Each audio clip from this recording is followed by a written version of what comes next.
Fourneau. Fourneau. Même si j'aime bien l'auto, mais fourneau. Je ne m'attendais pas de voir un bof dans mon restaurant. Voilà, ça c'est impressionnant. Et ça reste dans ma tête, ouais. En cuisine? Ouais. Si. Ah non, moi je parle de la toque. Non. On a fait des fanfares de rue avec mon frère, parce que mon frère était intermittent du spectacle aussi à l'époque. Aujourd'hui il est professeur de musique. Et on avait monté un petit groupe où on faisait la popote en même temps. On était que 5-6 et puis on faisait dans les jambes, on cuisinait. Des escargots, plein de petites choses, des rillettes. On se retrouvait à 30, voire plus, chaque 1er janvier au soir, et mon grand-père passait son après-midi à faire ses petites tartines. Et ça nous a marqué, parce que même quand on était jeune, qu'on avait 6 ans ou 7 ans, on mangeait cette tartine plein de beurre, et c'était bon.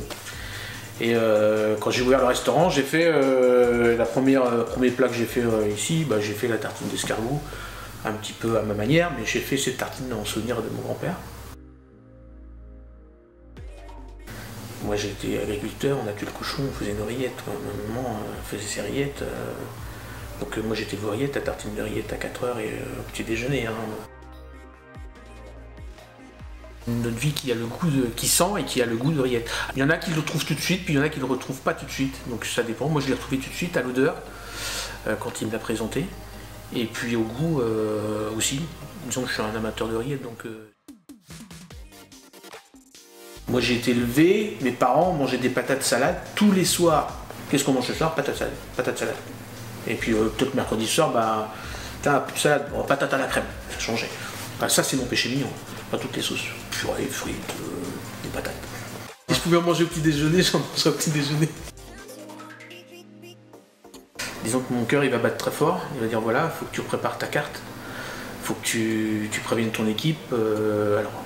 Enfin voilà, c'est là.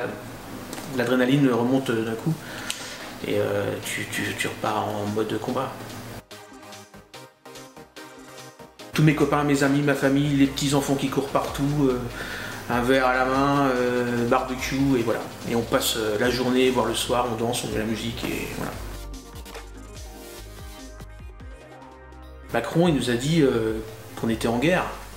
Au départ quand il a annoncé au niveau du Covid qu'on était en guerre, et c'est vrai, on est en guerre contre ce virus. Sauf que nous, restaurateurs ou les gens qui travaillent dans le domaine artistique ou le cinéma, tout ça, on a l'impression d'être les prisonniers de guerre. C'est-à-dire que nous, on a l'impression d'être en prison, de voir tous ces gens qui travaillent, et nous, on ne peut pas. Et donc, dans cette guerre, soi-disant, va être terminée, on aura l'impression d'être libre, de liberté. Alors, les gens, eux, ils ont l'impression, ceux qui travaillent, d'être un petit peu en liberté. Donc c'est dur pour eux, le confinement, à 18 h. Et nous, c'est confinement, mais on est fermé, quoi.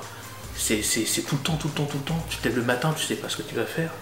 Tu viens au resto pour bouiner, tu repars, on est prisonnier, quoi. Et psychologiquement, c'est assez dur, quand même. C'est dur.